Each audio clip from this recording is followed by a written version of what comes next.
মৰমৰ ছাত্ৰ-ছাত্ৰীসকল, মই স্নিগ্ধা শইকীয়া আজি তোমালোকৰ ওচৰলৈ লৈ আহিছোঁ জীৱন প্ৰক্ৰিয়াৰ উদ্ভিদৰ দেহত পৰিবহণ। তোমালোকে যদি মোৰ আগৰ ভিডিঅ'কেইটা চোৱা নাই, আগৰ ভিডিঅ'কেইটা চাই ল'বা। আজি আমাৰ শিক্ষণীয় বিষয়বস্তু হৈছে উদ্ভিদৰ দেহত পানীৰ পৰিবহণ আৰু উদ্ভিদৰ দেহত আহাৰ আৰু অন্যান্য দ্ৰব্যৰ পৰিবহণ। এতিয়া ছাত্ৰ-ছাত্ৰীসকল, উদ্ভিদ এজোপা পৰিবহণ ব্যৱস্থাৰ কিয় প্ৰয়োজন বাৰু? কাৰণ আমি জানো উদ্ভিদে নিজৰ খাদ্য নিজে তৈয়াৰ কৰে আৰু তাৰ বাবে উদ্ভিদক কি দৰকাৰ হয়? কাৰ্বন ডাই অক্সাইড দৰকাৰ হয় আৰু পানী দৰকাৰ হয়, লগতে সূৰ্যৰ ৰশ্মি, হয় নাই? এতিয়া কাৰ্বন ডাই অক্সাইড আমি জানো উদ্ভিদে বায়ুমণ্ডলৰ পৰা পত্ৰৰন্ধ্ৰৰ দ্বাৰা শোষণ কৰি লয় আৰু পানী উদ্ভিদে আমি পাই আহিছোঁ যে শিপাৰ দ্বাৰা কি কৰে? শোষণ কৰে। এতিয়া কেৱল পানীয়ে নহয়, উদ্ভিদ এজোপাৰ গঠনৰ বাবে কিছুমান কেঁচা সামগ্ৰী যেনে নাইট্ৰজেন, ফছফৰাছ আৰু আন কিছুমান খনিজ পদাৰ্থৰ প্ৰয়োজন হয় আৰু এই কেঁচা সামগ্ৰীবোৰ মাটিত পোৱা যায়।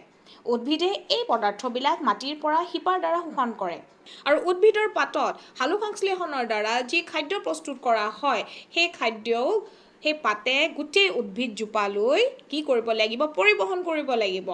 এতিয়া এই পৰিবহণ কোনে কৰে বাৰু? এই পৰিবহণ কিদৰে হয় আমি ইয়াতে আজি জানিবলৈ পাম।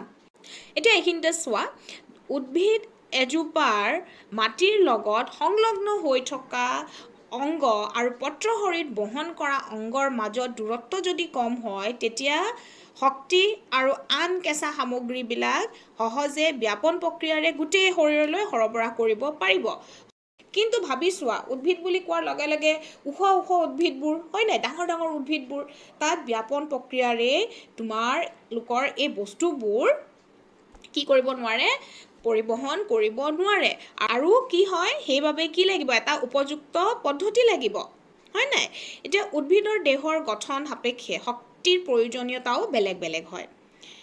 আমি জানো যে উদ্ভিদে চলাচল কৰিব নোৱাৰে আৰু উদ্ভিদ এজোপাৰ দেহৰ সৰহখিনি অংশ কলাই হৈ গ'ল মৃত, আৰু সেইবাবে উদ্ভিদক কম শক্তিৰ প্ৰয়োজন হয় আৰু সেইবাবে উদ্ভিদৰ যি পৰিবহণ ব্যৱস্থা আছে সেয়াও তুলনামূলকভাৱে কি হয়?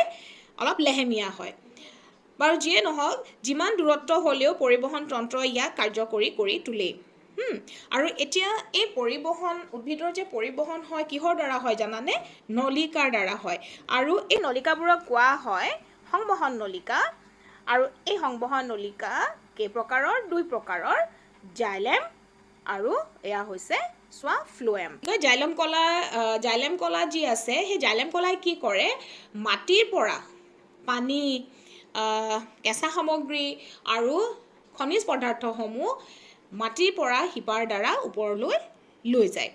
ঠিক আছে? আৰু এটা কথা মনত ৰাখিবা, জাইলেম কলাই সদায় ওপৰলৈ, শিপাৰ পৰা ওপৰৰ দিশত নিয়ে, ওপৰলৈ নিয়ে। আৰু এফালে আছে ফ্লোএম কলা। ফ্লোএম কলাই কি কৰে? উদ্ভিদ এজোপাৰ পাতত সালোকসংশ্লেষণৰ দ্বাৰা যি খাদ্য উৎপাদন হ'ল, সেই খাদ্য গোটেই উদ্ভিদজোপাৰ যিবোৰ অংগ আছে, সেই অংগলৈ কি কৰে? সৰবৰাহ কৰে, পৰিবহণ কৰে। আৰু সেইবাবে কি হয়? যি ফ্লোএম কলা আছে, সেই ফ্লোএম কলাৰ যি গতি উদ্ভিদজোপাৰ চাৰিওফালে হয়। এইটো বস্তু সদায় পাৰ্থক্যটো মনত ৰাখিবা। জাইলেম কলাত সদায় কি হয়? যিবোৰ পানী, খনিজ পদাৰ্থ, কেঁচা সামগ্ৰী ওপৰৰ দিশত যায়, ওপৰৰ পিনে যায়। আৰু ফ্লোএম কলাত কি হয়? ফ্লোএম কলাত পাতৰ পৰা যি খাদ্য প্ৰস্তুত, পাতৰ দ্বাৰা যি খাদ্য প্ৰস্তুত কৰা হৈছে, সালোকসংশ্লেষণৰ দ্বাৰা পাতত যি খাদ্য প্ৰস্তুত কৰা হৈছে, সেই খাদ্যসমূহ গোটেই উদ্ভিদজোপাৰ যিবিলাক অংগ আছে, গোটেই অংগসমূহলৈ পঠিয়াই দিয়া হয়। গতিকে ফ্লোএম কলাৰ মাজেদি যি চলাচল হয় খাদ্যৰ, সেয়া 2টা দিশতে হয়, অৰ্থাৎ ওপৰৰ পিনেও যায় আৰু তলৰ পিনেও আহে। কিন্তু জাইলেমত যি কেঁচা সামগ্ৰী, খনিজ পদাৰ্থ আৰু পানী আছে, সি কেৱল ওপৰৰ পিনেহে চলাচল কৰে। ঠিক আছে? এতিয়া আমি আহোঁ পানীৰ পৰিবহণলৈ। পানীৰ পৰিবহণ কিদৰে হয়? আমি গম পাইছোঁ যে জাইলেম কলাৰ দ্বাৰা হয়, হয় নাই? এতিয়া জাইলেম কলাত কি হয়? শিপা, কাণ্ড আৰু পাতৰ সংবহন নলিকা আৰু ট্ৰেকাইটবোৰে পৰস্পৰৰ মাজত সংযোগ হৈ গোটেই দেহটোৰ বিভিন্ন অংশলৈ পানী সৰবৰাহ হ'ব পৰাকৈ এটা সংবহন সুঁতিৰ সৃষ্টি কৰে। এতিয়া উদ্ভিদ এজোপাৰ পানীৰ পৰিবহণ 2 ধৰণে হয়। উদ্ভিদ এজোপাত পানীৰ পৰিবহণ দুই ধৰণে হয়, বাষ্পমোচন বা ট্ৰান্সপিৰেশ্যন, মূল চাপ বা ৰুট প্ৰেছাৰ। এতিয়া আমি চাওঁ আহাচোন কিদৰেনো ট্ৰান্সপিৰেশ্যন বা বাষ্পমোচনে পানী, কেঁচা সামগ্ৰী আৰু বাকী যি খনিজ পদাৰ্থ আছে সেয়া পৰিবহণ কৰাত সহায় কৰে। এতিয়া আমি সকলোৱে জানো যে উদ্ভিদৰ পাতৰ যি কোষ থাকে সেই কোষে পানী কি কৰে, বাষ্পকাৰে এৰি দিয়ে। আৰু সেইটো কিহৰ দ্বাৰা হয়? পত্ৰৰন্ধ্ৰৰ দ্বাৰা হয়, হয়নে নহয়? এতিয়া পানীৰ যি অণু এৰি দিয়ে, পানীৰ অণুবোৰ কি হয়, এটা অণুৱে ইটো অণুক টানি থাকে আৰু ইয়াৰ বাবে কি হয়, পাতত এটা শোষণ বলৰ সৃষ্টি হয় আৰু এই শোষণ বলৰ বাবেই শিপাত যি জাইলেম থাকে সেই জাইলেমে পানী শোষণ কৰিবলৈ বাধ্য হয় আৰু উদ্ভিদে শোষণ কৰা অতিৰিক্ত পানী কি হয়, বাষ্পকাৰে এৰি দিয়া হয় আৰু এই প্ৰক্ৰিয়াটোকে কোৱা হয় পত্ৰমোচন বা বাষ্পমোচন বা ইংৰাজীত ট্ৰান্সপিৰেশ্যন বুলি কোৱা হয়। তোমালোকে এতিয়া ইয়াতে এটা প্ৰশ্ন হৈ গ'ল যে ট্ৰান্সপিৰেশ্যন কাক বোলে, হয় নাই, বাষ্পমোচন কাক বোলে বা পত্ৰমোচন কাক বোলে? তোমালোকে উত্তৰটো এইটোৱে লিখিব লাগিব।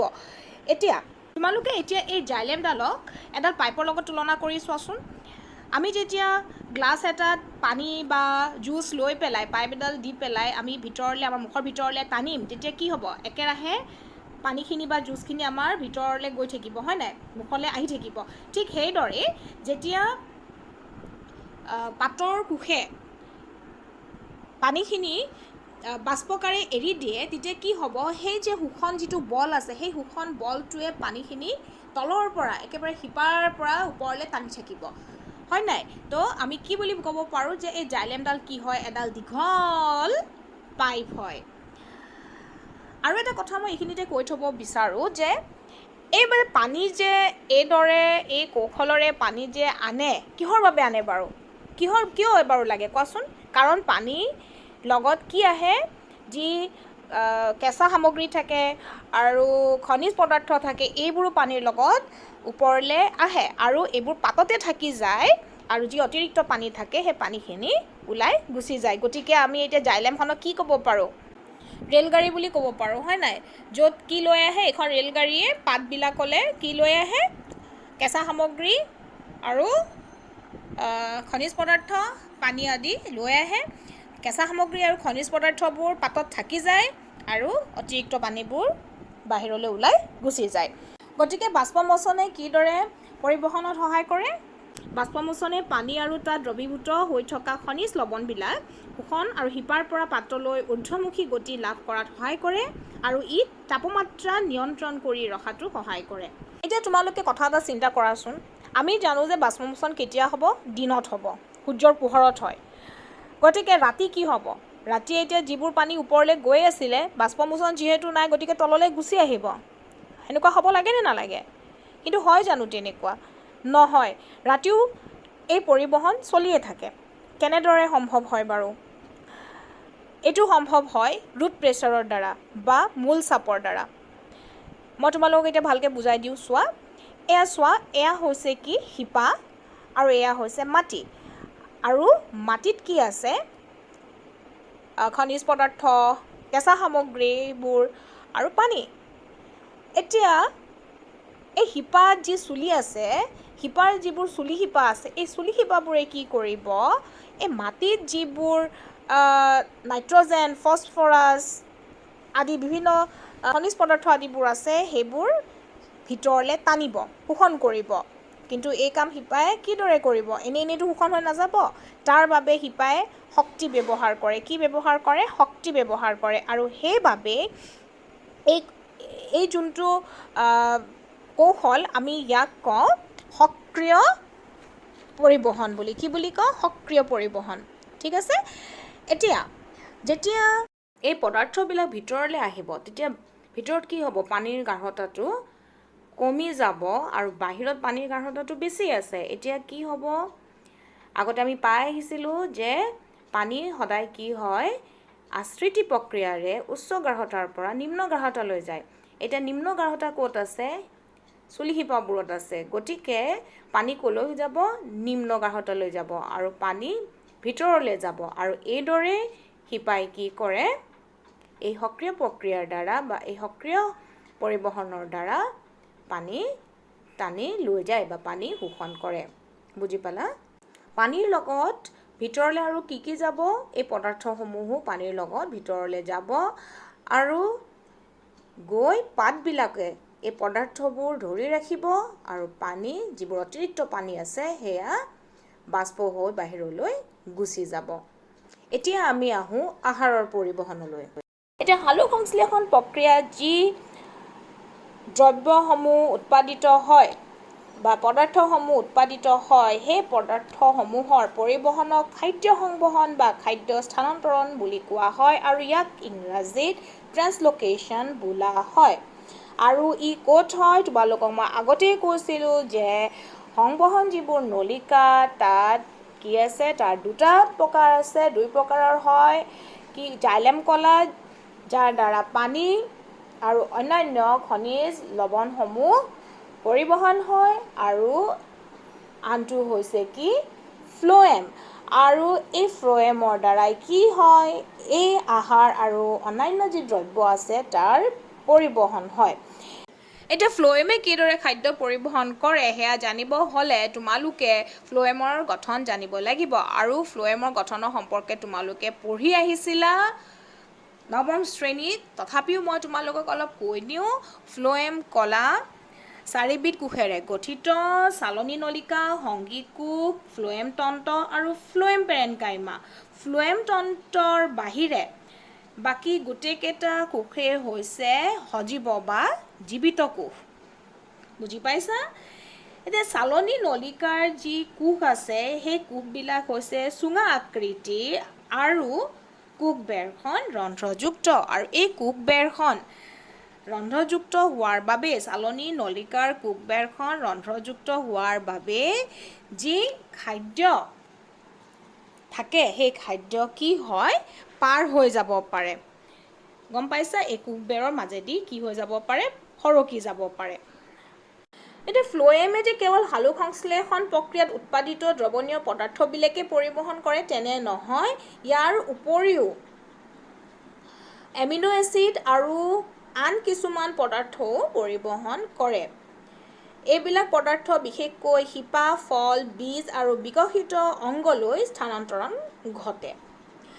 খাদ্য আৰু আন পদাৰ্থবিলাক উদ্ভিদৰ দেহত সংবহন বা স্থানান্তৰণৰ ঊৰ্ধ্বমুখী আৰু অধোমুখী দুয়ো দিশতে চালনী নলিকা আৰু তাৰ গাতে লাগি থকা সংগী কোষৰ সহায়ত সংঘটিত হয়। মই আগতেই কৈছোঁ চালনী নলিকাত কি থাকে? চালনী নলিকাৰ যি কোষবেৰ, সেই কোষবেৰবিলাকত কি থাকে? ৰন্ধ্ৰ থাকে বা ছিদ্ৰ থাকে, যাৰ সহায়ত এই পদাৰ্থসমূহ পাৰ হৈ যাব পাৰে।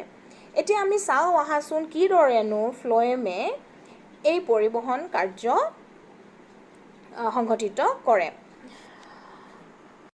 এতিয়া চোৱা, ফ্ল'এমৰ ৰস থাকে, আৰু এই ফ্ল'এমৰ ৰসত কি থাকে? পানী আৰু চুক্ৰ'জ থাকে। ঠিক আছে? পানী আৰু কি থাকে? চুক্ৰ'জ থাকিব। আৰু এয়া চোৱা, এয়া ধৰি লোৱা পাত, আৰু উদ্ভিদজোপাৰ এইখিনি অংশত লাগে খাদ্য, মানে চুক্ৰ'জ বা চুক্ৰ'জৰ দৰে পদাৰ্থ। এতিয়া এই ঠাইকণত খাদ্য আছে, কিন্তু ইয়াত খাদ্য নাই বা কম আছে, ইয়াক আৰু খাদ্য লাগে। এতিয়া ইয়াৰ খাদ্যখিনি আমি উদ্ভিদজোপাই বা ফ্ল'এমে ইয়াত আনিব লাগে। কেনেকৈ আনিব বা কেনেকৈ গম পাব ইয়াত যে খাদ্যৰ প্ৰয়োজন হৈছে? এতিয়া ফ্ল'এমত যি চুক্ৰ'জ আছে, ফ্ল'এমত যি ফ্ল'এমৰ ৰস আছে, তাত যি চুক্ৰ'জ আছে তাৰ গাঢ়তাটো ইয়াত কম থাকে আৰু কম আছে, আৰু ইয়াৰ গাঢ়তাটো বেছি হৈ আছে। এতিয়া আমি জানো যে কি হয়? কম গাঢ়তা বেছিৰ পৰা কম গাঢ়তালৈ পদাৰ্থবিলাক কি হ'ব? গতি কৰিব, হয় নাই? এতিয়া ইয়াৰ পৰা ইয়ালৈ চুক্ৰ'জ গ'ল, কিন্তু কিমান চুক্ৰ'জ যাব? দুইটাত যেতিয়া সমান হৈ যাব তেতিয়া ইয়াৰ পৰা চুক্ৰ'জ নাহে, কিন্তু ইয়াত আৰু চুক্ৰ'জৰ প্ৰয়োজন। তেতিয়া কি হ'ব? এটা শক্তি প্ৰয়োগ কৰি এই চুক্ৰ'জখিনি ভিতৰলৈ টানি নিব। কি কৰিব? শক্তি প্ৰয়োগ কৰি এই চুক্ৰ'জখিনি ভিতৰলৈ টানি নিব। এই শক্তি ক'ৰ পৰা পায়? ATPৰ পৰা পায়। যিহেতু ইয়াত শক্তিৰ ব্যৱহাৰ হৈছে, গতিকে এই প্ৰক্ৰিয়াটোক কোৱা হয় সক্ৰিয় প্ৰক্ৰিয়া। ঠিক আছে? সক্ৰিয় প্ৰক্ৰিয়া বুলি কোৱা হয়। এতিয়া চোৱা, ইয়াত যেতিয়া চুক্ৰ'জখিনি ইয়াৰ পৰা আহি গ'ল, আৰু বেছি আহি গ'ল, তেতিয়া ইয়াৰ চুক্ৰ'জৰ গাঢ়তাটো কি হৈ গ'ল, বাঢ়ি গ'ল, আৰু পানীৰ গাঢ়তাটো কমি গ'ল, হয় নাই? ফ্ল'এমৰ ৰসত পানীও থাকে, পানীৰ গাঢ়তা কমি গ'ল। এতিয়া কি হ'ব? ওচৰত কোন আছে? জাইলেম আছে। ওচৰত যিহেতু জাইলেম আছে, আশ্ৰিতি প্ৰক্ৰিয়াৰে জাইলেম পানীখিনি ক'লে, জাইলেমত কি থাকে? পানী থাকে, আৰু পানীৰ গাঢ়তাটো এই জাইলেমত বেছি হয়। এতিয়া জাইলেমৰ পৰা পানী ক'লৈ আহিব? কম গাঢ়তালৈ আহিব, হয়নে নাই? গতিকে কি হ'ল? কম গাঢ়তালৈ পানী গুচি আহিলে, অৰ্থাৎ এই ঠাইটুকুৰলৈ পানী আহিলে। এতিয়া পানী যেতিয়া আহিলে, তাত চুক্ৰ'জো আছে, তেতিয়া কি হ'ব?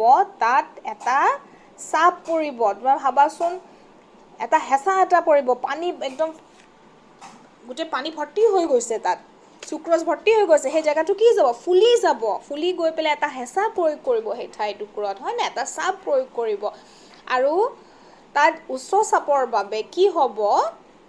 সেই উচ্চ চাপৰ বাবে বা এই চাপৰ সহায়তে পদাৰ্থবিলাক কম চাপযুক্ত ফ্ল'এম কলালৈ গতি কৰিব, কম চাপযুক্ত ফ্ল'এম কলালৈ গতি কৰিব। এতিয়া কম চাপ ক'ত হৈ আছে? এইপিনে কম চাপ হৈ আছে, গতিকে গতি কোনপিনে কৰিব? এইফালে কৰিব। যদি ওপৰৰ ফালে কম চাপ হৈ থাকে, তেতিয়া ওপৰৰ ফালে গতি কৰিব।